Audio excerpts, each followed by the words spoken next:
Hey, what's up guys? It's time for more Undead Unluck. This is episode 23. We are so close to the end of the season. I mean, this season of anime, but also this season of anime. I wish there were different terms for it, because you call a season of anime a season, but then also like winter, summer, you know, like when you say, oh, the winter 2023, 2024, that's the year. If you say like winter 2024 anime, that's like a season of anime. But I wish the groups like that, different term, doesn't matter. Anyway, but it's crazy we're getting to the end of both seasons. I mean, we're gonna get to a bunch of new shows on this channel soon. It's always a fun time, but also nerve-wracking, especially as a content creator, like trying to choose which shows I'm gonna react to on my channel and stuff. But Undead Unluck has been a very fun, crazy thing to react to. It's funny, I wouldn't have been reacting to this show if I hadn't had the manga recommended to me years ago and hadn't read like a chapter or two. Like, I knew going into this season that the Undead Unluck anime was coming out, and I sort of, in my mind, I was like, well, yeah, I gotta go check that out. But it's like, I didn't see other people talking about it or reacting to it or whatever. I just sort of went for it. But it was a good choice because this has been a crazy show, and it doesn't feel like it's been 23 episodes, but it has. Like, it feels like it's been like 10, 11 episodes, you know? Like, we've gotten through a lot of stuff, but I don't know. I just feel like it feels like there's still so much to go, you know? So yeah, anyway, we're gonna be jumping into this episode. Make sure to support the video and the channel if you can, liking, commenting, and subscribing, and go to my Patreon account if you want to watch the full-length version of the reaction. That is, you sync it up with your own footage and you can watch the entire episode with me. It's absolutely worth it. You can get all the full length from my channel and my Gent Watches One Piece channel as well, which is a great channel. Go check that out if you like One Piece. Anyway, let's jump into this episode 23 of Undead Unluck. Are you recapping from the start of 2 episodes ago? A hypothetical one. Okay. They're answering this question.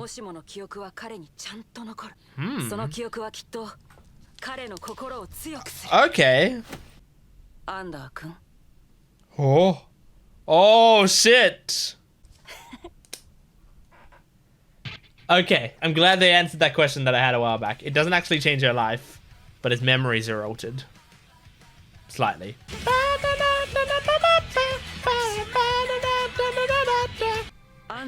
Okay, now we're doing the recap.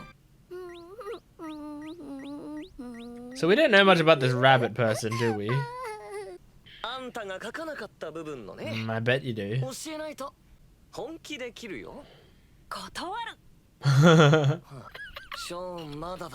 Sean. So they have a hierarchy as well. Oh, right, this is unseen or whatever, right? I forgot about that. Oh shit! I like the music here. This is the reason I'm alive. Oh! The story I won't see coming. Akira Kuno. Being read manga? Aww.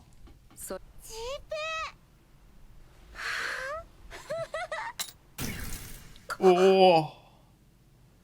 Oh, you touched an artifact. That's a lot to take in as a kid. G-liner. Oh, damn. And you saw it as a story. Interesting person to see all of that. Oh, shit. Are you like... Can they not see you? Uh-huh.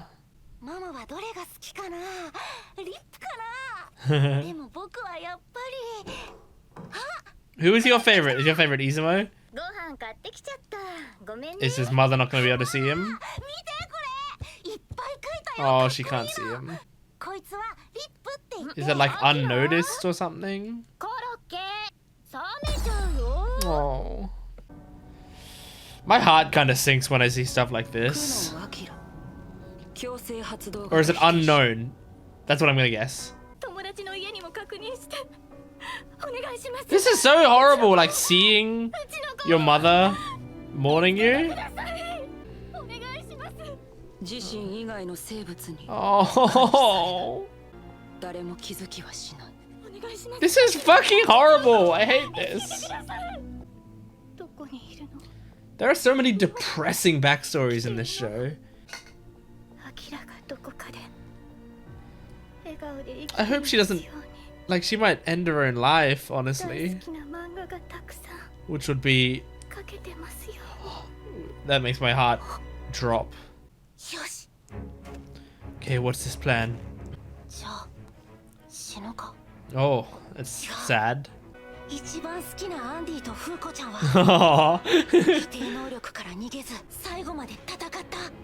Cute. Oh.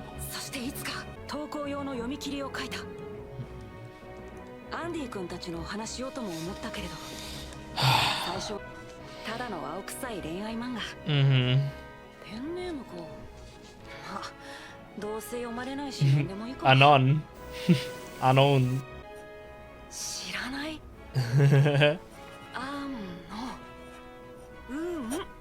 Yep. How are you supposed to contact them?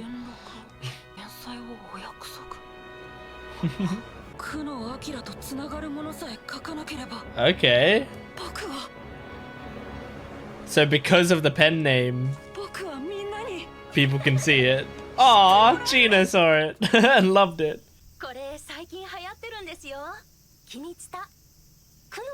Okay, well at least she's still alive. That's good. Oh, my heart. Oh, like that's such a bittersweet thing to show.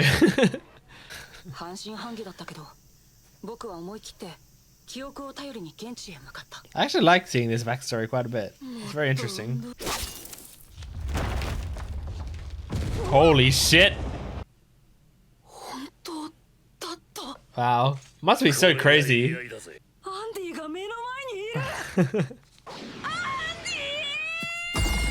Yep. Damn.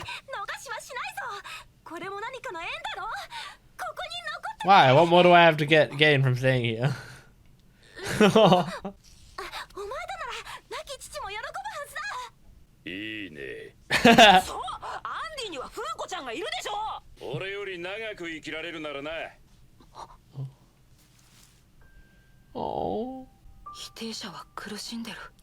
Yeah, I mean, you know that as well as they do. Oh wow, showing all of them suffering.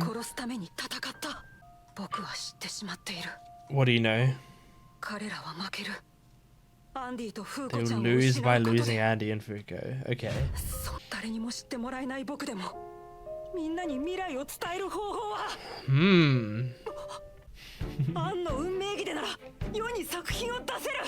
That's so cool. This is such a cool idea for a character. They have to tell people about the future only through a fictional story. And just hope people realize that it's real. It's also a good point. If they know what's gonna happen, won't they act differently? Won't they be different?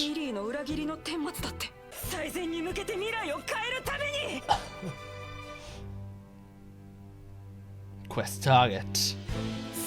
Yuma Autumn.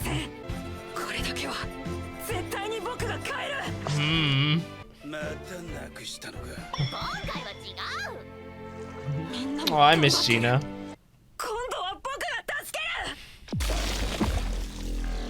Okay, back to the present.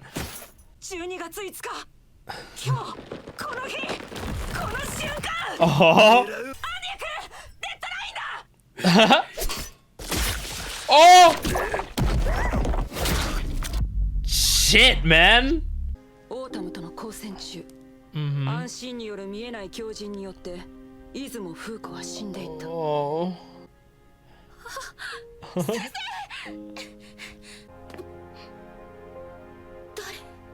Oh, damn.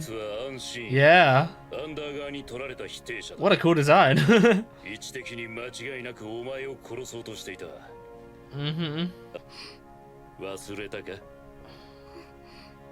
Don't swallow it. Oh, oh, swallowing your own vomit. Oh, saved your favorite character. Cool way to do this character, man. This writer.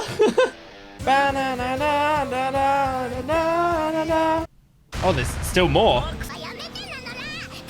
Backs. Oh, I recognize her voice actor. I don't know why. Oh, whoa. Oh, okay. I thought you were pointing and we're gonna shoot down your pants.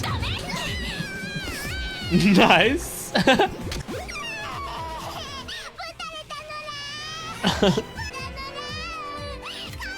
Oh, you stole the gun. Shit.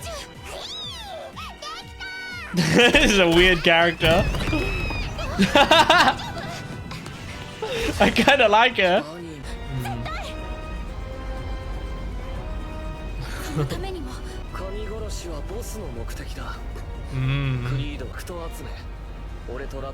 We all have different goals. Okay. Makes sense. Kind of reasonable villain, I guess. Does he want to loop? Oh. Oh! Oh no! I don't want to lose Latla. She's like my favorite character. Oh. Oh, you're doing this for Latla.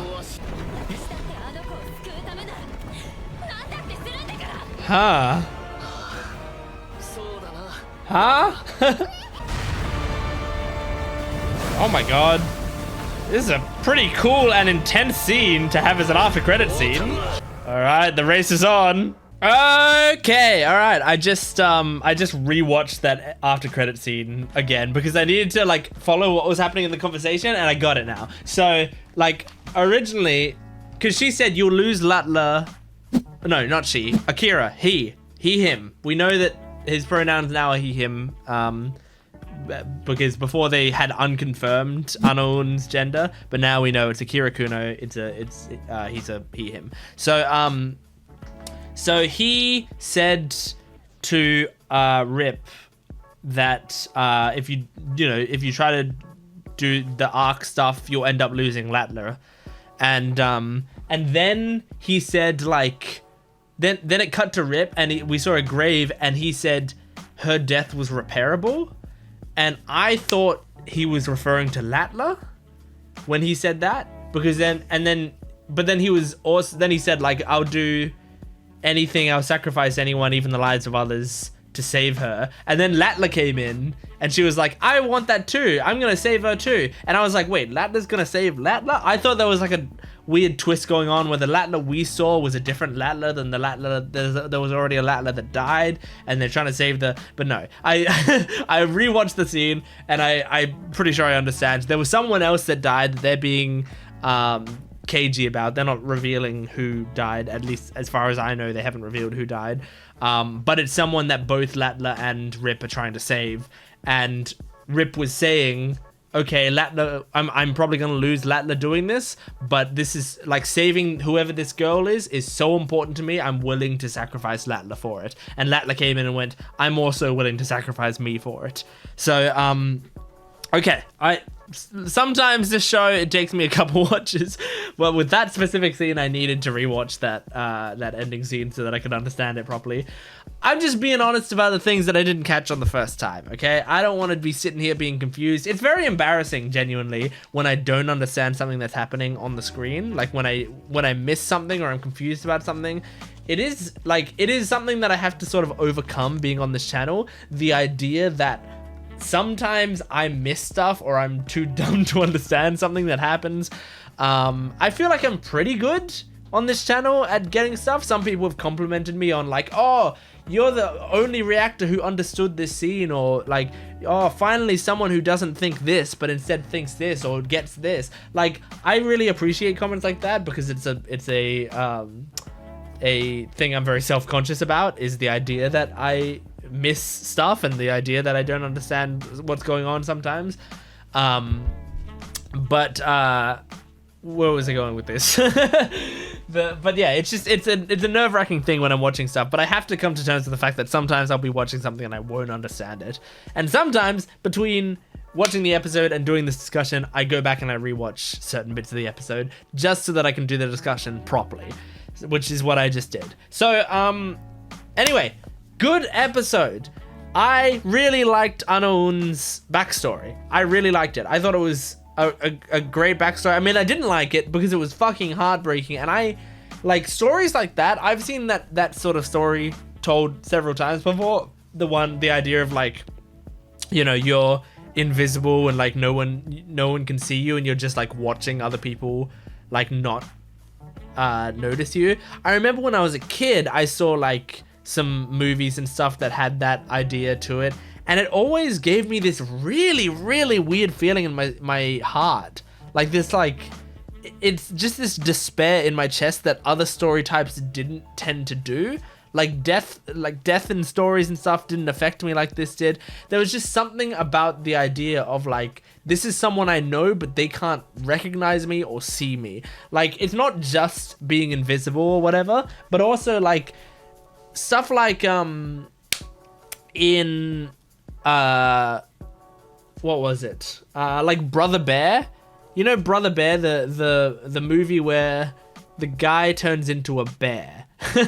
I'm trying to remember the exact, like, it's been a long ass time since I've seen Brother Bear, but I remember like the story is basically, I think they're like hunters or something, and they fight bears or whatever, but then one of them turns into a bear, and it's like the thing that was really like sort of heartbreaking and terrifying to me was the idea that he was a bear and he was sort of being hunted by his, I don't remember if it was his brother, like it might be, that's why they call it Brother Bear maybe, but he was being hunted by someone he knew and was very close to, and it's like he couldn't let them know that it was him because he was a bear, he couldn't talk to them and stuff.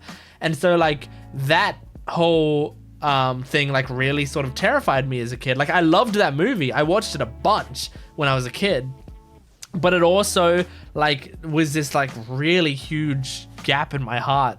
And like it even moved to really stupid like media to feel this way. Like I remember Bolt, the movie Bolt.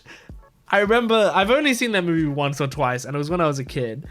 There was something about the movie Bolt where it's like the fact that Bolt, and I know this is like the case with a lot of movies and stuff, but the fact that Bolt, to us, the viewers, could, you know, speak and think and all that sort of stuff. Like he was able to communicate, but only in dog language or whatever. Like his owner, the Miley Cyrus character, right? She couldn't understand him because he's a dog. And it's like, that wasn't like a thing in the movie. Like, he didn't go from memory. He wasn't like, oh, I wish I could speak to her or whatever. It was just like, oh yeah, I'm a dog, of course I can't speak to her. But like, there was something about it, that disconnect between her and him made me really sad as a kid, where I was just like, I want him to be able to speak to her. Like, why can't he get those feelings through? Because some media, it's like when they can speak, they actually can speak, but they just don't, like, they choose not to speak around humans or whatever. And that was okay with me, because it's like, if they needed to, they could choose to do it, but it made me sad. Same with, I guess, Ratatouille. Anyway, a lot of those movies made me very sad as a kid, the idea of not being able to see or communicate with the person that you love. So in this story, seeing him like watching his mother like basically grieve him is horrifying. I was really worried that she was going to end her life. And like that would have been really dark if she ended her life and he had to just watch that happen and know, like, I'm here, that you don't, you know, that this thing that you're despairing about like I'm actually by your side this whole time. Literally, I'm not, it's not even in a way that I'm dead and my spirit is with you. Like, I am literally here. I am actually standing here, but you don't notice me. And that's a really heartbreaking thing to think about. So like, I'm actually gripping my chest, not for your benefit, but for mine, because this is like a comfort thing. Like, I'm trying to keep my heart inside my chest. Okay.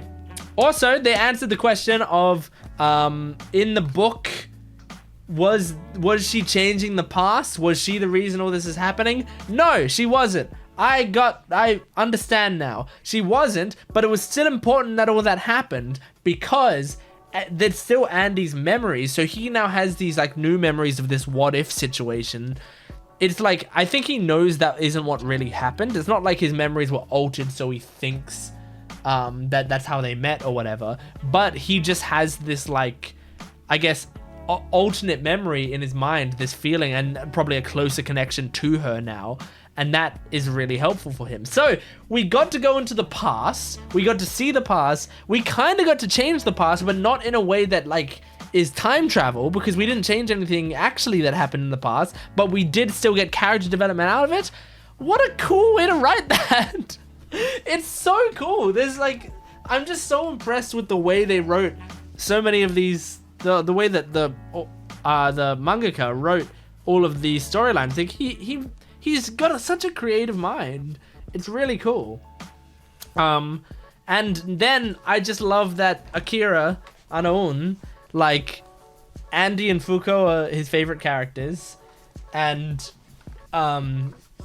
he wanted them to survive, you know, and he ended up saving Izumo, and then he said, like, this is a story that I won't see coming, which is exciting for him. Like, the idea that he knew all of this stuff was going to happen, but he set it up in such a way that he could change this one key point, this huge, like, one major moment.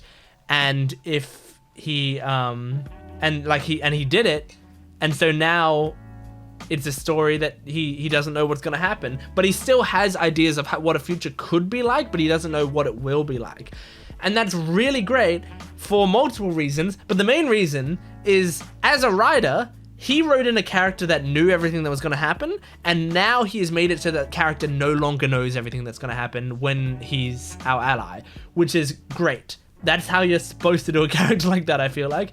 Because if he knew everything that was going to happen, but didn't say anything about it, we would have to constantly give justifications for why he can't talk about it. And it just wouldn't be as interesting narratively and tension-wise. But now we know the future from this point on can be wildly different because Anno Un did change this one key point. Awesome. Great episode. I really, really enjoyed that. That was Undead Unluck, episode 23. Thank you for joining me. Make sure to support this video if you can, liking, commenting, and subscribing. And go to my Patreon account if you want the full-length reactions, early access, and exclusive videos. I'll see you next time. Goodbye.